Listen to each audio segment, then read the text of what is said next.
David, welcome to Wimborne Coffee Roasters. David from Salamander. Just a little bit about yourself, David. Yeah, we own Salamander Crowspotters. I've been always passionate about coffee, beginning with a simple filter and moving up to the espresso machines, and I'm really delighted to be working in both a local partnership and a partnership with passion about both the coffee makers, but most important the beans that go to make the coffee.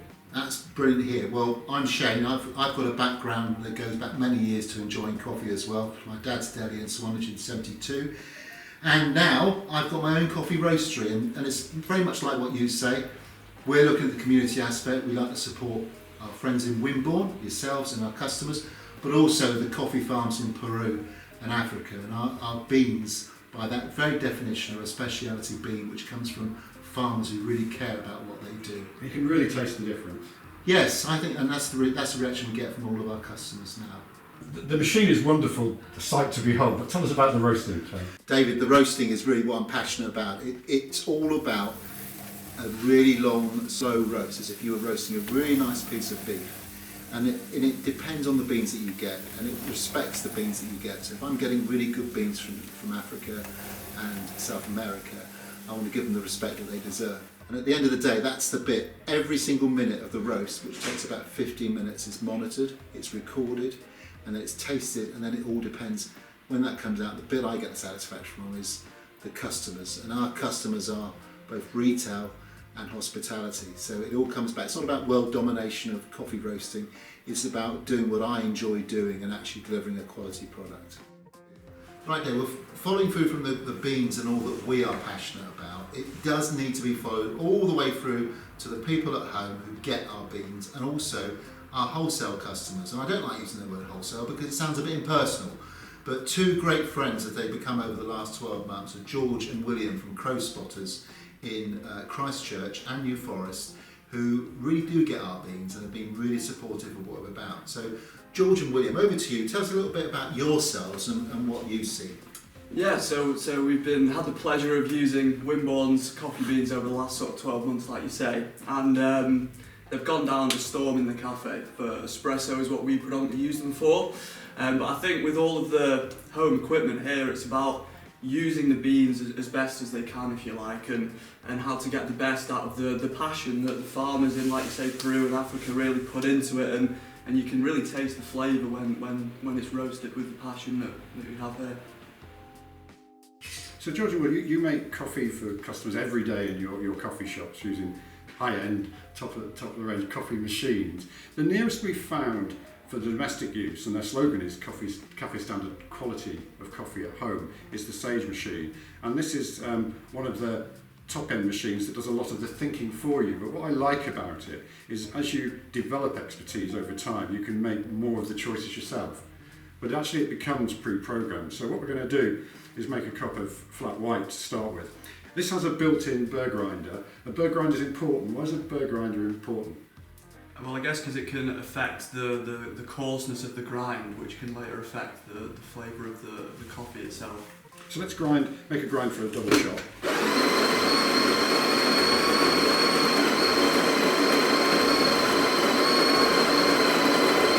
So that's pre-automated grinding for you. Yeah, and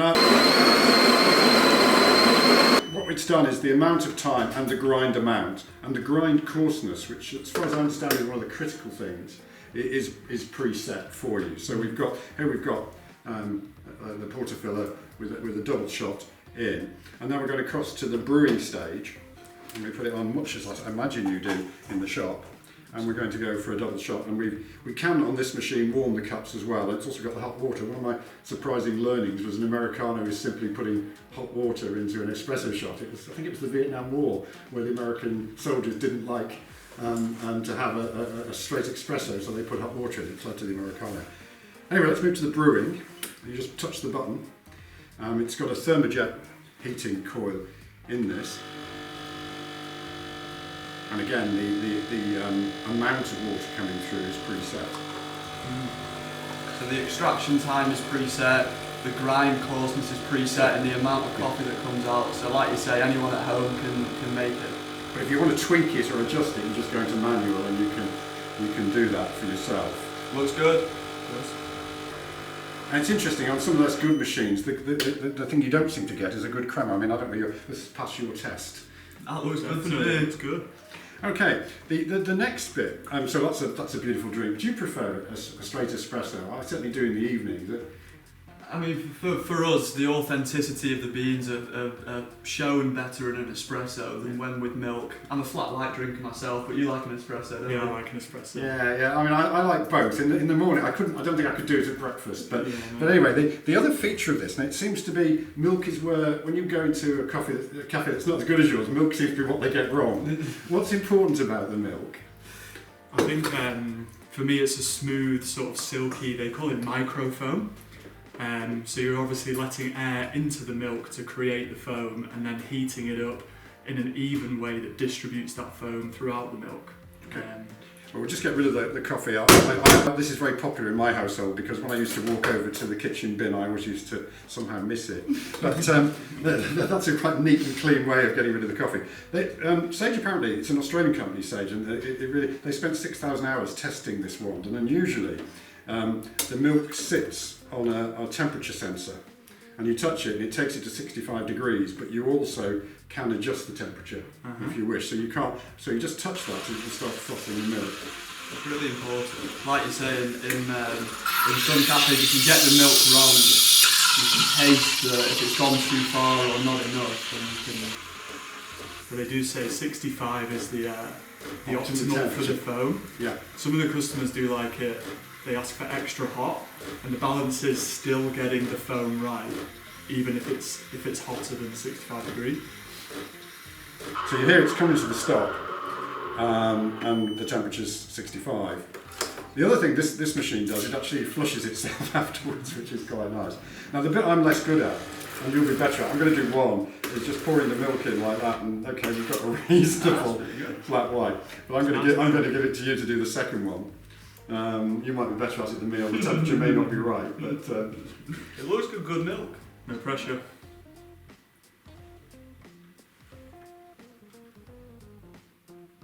Nah, it's not quite there. all right. Not quite there. The milk wasn't. That's what I'm going to blame it on. The milk. Blame the machine. But all you do is wipe down the wand, and then you're good to go with another cup. Now, of course, the proof is in the tasting. I mean, I think you should tell me whether this is as good as you make or it's in the same territory. Looks great. Cheers. Cheers. That's a good flat white. Okay. That's a good flat white. That's a relief. It's hard to be an expert, but that's a relief. You can make a good espresso for a fraction of the cost using a traditional mocha pot. We've got two others. I gather, George, this is one of your favourite coffee makers. It is, yeah. I like the mocha pot a lot. It makes a really nice, rich, strong, like you say, espresso-like coffee. Just explain how you make coffee in them. So it's sort of in three parts. The mocha pot. If you screw the top off here, you should see there's a nice basket in here for your ground coffee, and the water goes in this bottom chamber here, filled up to the valve. You'd screw the top chamber back on like so, onto heat, and then the concept is that the water in the bottom chamber is going to heat up, turn to steam, percolate, which is the scientific term, through the ground coffee, and your liquid strong coffee would condense into the top chamber. Okay. And for those who've got modern induction coffees, they brought out an induction one which will work on an induction hob now, which is this one here. Nice, because this one's just designed to go over like a traditional gas. Yeah. And for those who worry about them wobbling, we've got little things for them to sit on as well. So there we go. Great for camping. Great for camping. You just take them anywhere and they last for years, and you can even replace the gasket rings in them and all that. Yeah. I think it's fair to say that the most popular coffee maker, certainly sold in the shop, and it's possibly in the country, is the cafetiere. What are the pros and cons of the cafetiere, and what's different than making an espresso? Yeah, I guess for a cafetiere, obviously you're grinding much coarser because the beans are sitting in the water, and it needs that coarser grind to fully extract all of the flavours, and it does give a much smoother, well-rounded, bigger in volume amount of coffee than, say, an espresso would. So it is great for those reasons. I do like the cafetiere a lot. And in terms of making, is there anything, obviously it's, you just basically put it in the bottom and pour water on and push it down. Are there some tips that make a better cup of cafetiere coffee? I think that's why it is so popular, is because of the convenience. Like you say, it's you're putting in, you know, depending on 1-2 people, a heaped spoonful at a time, and letting it sit for 4 minutes. So the reason that it sits is that it really develops in flavour, and that's when you plunge, and it's bigger, so you can make 2 or 3 cups out of that one. Yeah, and they do them in different sizes, from the 1 cup right up to the 12. It's 12 small cups actually, isn't it? It's European sizes, but yeah, a good option. The only thing that people do is break the glasses, but that's probably the other thing we sell next most after cafetières is replacement glasses. But they are a great, easy, everyday way of making coffee. In terms of the beans or the grind, what's different? You've obviously got a more greater range you can use with the cafetière then. Yeah, I mean, like George was saying earlier, it's a coarser grind, and that means that especially when it's brewing for 4 minutes, it has that fuller flavour profile. So I think when it comes to trying new coffees, because of the grind size and the brewing method, it's a great one for really appreciating the varying flavour notes on different coffees that you can buy. But I know that the V60, which we're going to move on to now, is known to be the very best filter coffee. Do you know why it's so good? Absolutely, yeah. So the filter coffee's come a long way, and this is designed by a Japanese company, Hario, that have designed the structure of the cone to filter the water best through the coffee. So it's going to give you that fuller flavour. So if I just demonstrate how to use it here, you need to first dampen the filter paper. This is also going to heat up the receptacle, which is an important part of the process. And you're right, I think it feels like more of a ritual, it feels like you're sort of earning your coffee, if you like, towards the end. So once you've dampened your filter there, you need to pop 13 grams of coffee into your filter paper. And I think because it's slightly more exact, again, it's part of that ritual that really makes it a special drink when you come to finally drink it. So that goes on in there. And we're using a kettle that's a multi-temp kettle. It's heating the water for the perfect temperature for filter coffee. Isn't boiling, is it? It's just off boiling. Just off boiling. Exactly. 5 degrees. It's important not to burn the coffee. So just off boiling is important. First process is you're going to bloom the coffee, so nice and steady. You're just going to pour that first part in. The idea here is to just coat every coffee grind, if you like, with water to start releasing those flavours. And as you can see, it's just going to drip through the filter paper there into the receptacle. Is the grind different for filter coffee? It's obviously less fine than espresso, is it? Absolutely, less fine than espresso, slightly coarser. And you work. I've got it on a scale here because what we're trying to achieve is about 250 millilitres of coffee in 2.5 minutes. So the coarseness of your coffee dictates how quickly, of course, the water runs through the coffee. The finer the grind of the coffee, of course, the slower the coffee is going to run through the filter. And as you can see on the side of the cone there, what you're doing is creating a water flow. Yeah. That Like goes through each, going exactly down. that, and then it pours on through. So it's now been filtering through for 1 minute 30. So we're just going to add that last little bit of water, bring it up to 240, 250 millilitres, and that'll filter on through in just another minute or so. And as you can see, the liquid here at the bottom is, it's almost that sort of amber colour. It's for a black filter coffee, you never really want it black. You like it that sort of golden aesthetic.